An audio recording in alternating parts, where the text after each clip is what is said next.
Hello everyone. This is Varsa Rai, Assistant Professor of Siliguri Tarai B.Ed College and Siliguri Primary Teachers Training College. So I've come for the online class for DLED Part 1 and I will be dealing with course CPS 02, that is Teaching of Second Language, and then under which I will be dealing with Unit 3, Approaches, Methods and Techniques of Teaching English in the Elementary Level. So first of all, let us see the concepts of approach, methods and techniques.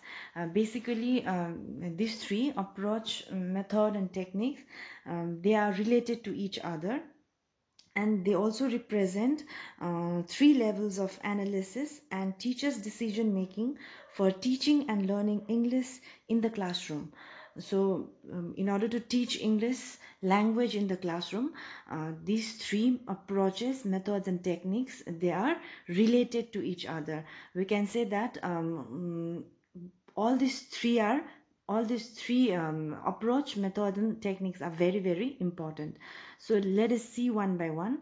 Approaches is more or less, it is known as a theoretical part in order to teach English language, and methods are the practical part, and then both the theoretical and the practical part, when we plan and then when we really implement this theoretical and practical thing in the classroom situation, that is known as technique. All right, so approaches is a set of correlative assumption dealing with the nature of the language teaching and learning. Thus it describes the nature of the subject matter to be taught, right? So approaches is basically it is a theoretical part, and then it describes the nature of the subject matter that is to be taught. And under approaches, we have many kinds of approaches like constructivist approach, situational approach, structural approaches. There are many under our syllabus. Maybe we just have two kind of approaches that I will be dealing later. And then under method, under method we have many types of methods like grammar translation method in order to teach English language. I'm talking about, and there are many kinds of methods: grammar translation method, situational method, and then functional method, and then other is maybe this thing, oral method, no, that also we'll be doing one by one. But then method is more or less it is a practical thing. So it means that under one approach there are many kinds of methods which we will be using or we will be implementing in order to teach English language. So it is an overall planning for the orderly presentation of language material. So last we have is the techniques. So techniques is the representation of the or it represents the implementation, and then it is the actual implementation of the methods in the classroom, and techniques has to be consistent with the method, right? So next we have is importance of approaches and methods in teacher education program. So why approaches and methods are very important for us? So number one point we can see, an awareness of concept like approach, methods and techniques is essential for English teacher and teacher trainers, as approach helps them to understand the philosophical principle of teaching behind the method. Like I said, all the theoretical part, no, to understand the nature of language teaching and learning, approaches helps in understanding those things, and then methods helps us to understand the practical situation, the practical things which we will be which we will require in implementing in the classroom. And the next point we can say is, an approach or methods refers to the theoretical consistent set of teaching procedure that defines good practice in language teaching. And then third point, particular approaches and method, if followed precisely, will lead to more effective level of language learning and alternative ways of teaching. So it is very, very important for us to keep in mind what approaches we are going to start start with, and then under those approaches, what are the suitable methods we are going to implement it to have an effective teaching of language. And then the last point we have here is selections of proper approach or method will also decide the implementation of proper technique in a typical classroom situation. So the first approach we have is structural approach. So talking about the concept of structural approach, structural approach is mainly based on the belief that in the learning language, and then mastery of the structure is more important than vocabulary. And then the advocate of this approach maintains that we should concentrate on essential English at the secondary stage. Right, the structural approach is nothing but then it is the arrangement of words. By the term structure, we mean the arrangement of the word in a certain order that conveys some meaning. Okay, so the example which you can see over here is she is beautiful, full stop. Number one example. Number two example, is she beautiful, question mark. So here different arrangement of word has conveyed different meaning, no? So this is this kind of sentences which has been created is structure which has been like developed in such a way, or which has been written in such a way which gives us different meaning. The arrangement, you can see the arrangement of the word, no? She is beautiful is assertive, no? We are telling someone, a girl who is beautiful, and in the next example we can see, is she beautiful? So the different arrangement of the word, same words, she is beautiful, the words are, the three words are same, but then you see the arrangement of the words makes a different meaning of it. Yes.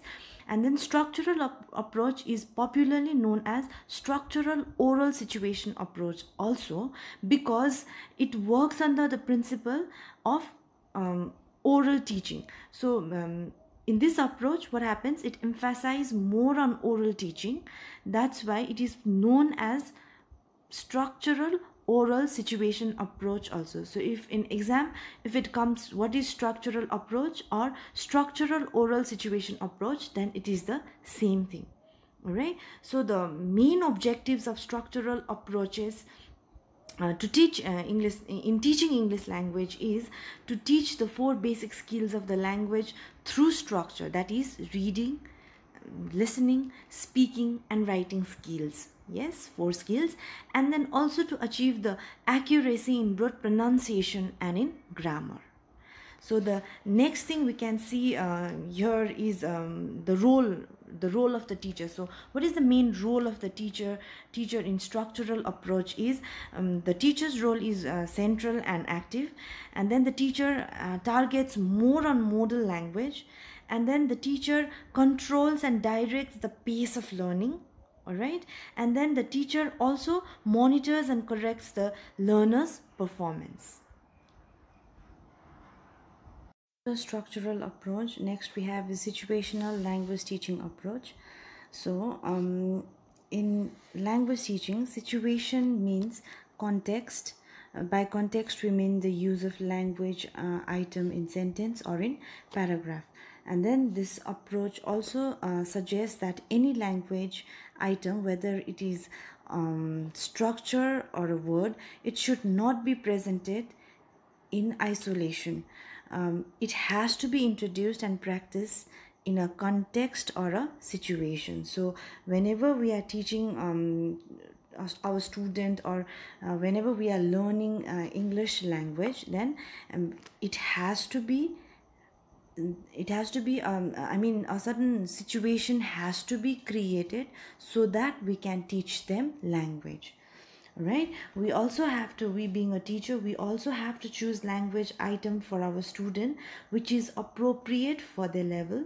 A teacher must know and understand the need of his learner in the context of the children's immediate environment and also of their broader environment, and choose those topics for conversation accordingly for both practice and use in similar situation.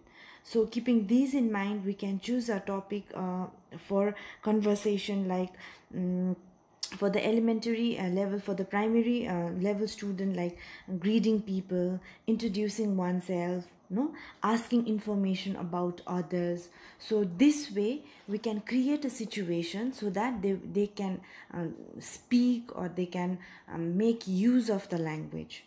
And then we have to create a such kind of situation, real life situation, and so that they can have plenty of opportunities for them to learn new vocabulary or learn grammar in a proper way. So this situational language teaching approach works under the three basic principles. Those are selection, gradation, and presentation.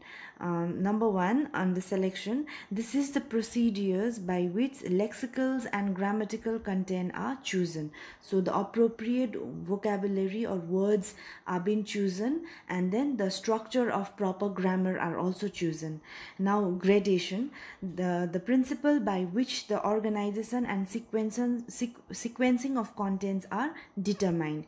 Here what happened, the chosen words or vocabulary or grammatical content are being organized in a appropriate sequence. Now last is the presentation. This refers to the techniques used for presenting and practice of item in the course. So now here the repetition or the real life practice is being done. So the main role of a teacher in this type of classroom is a teacher decides the type of task or item which has to be given to the student, and then the teacher also supplies the vocabulary, correct grammatical sentences, so that what happens, whenever the student has to apply it, they can apply in a correct with the correct pronunciation of the vocabulary or the new words, and then in a correct formation of grammar. He also provides scopes for the practice of language item, and then teacher acts as a guide, facilitator, and a good manager in the classroom.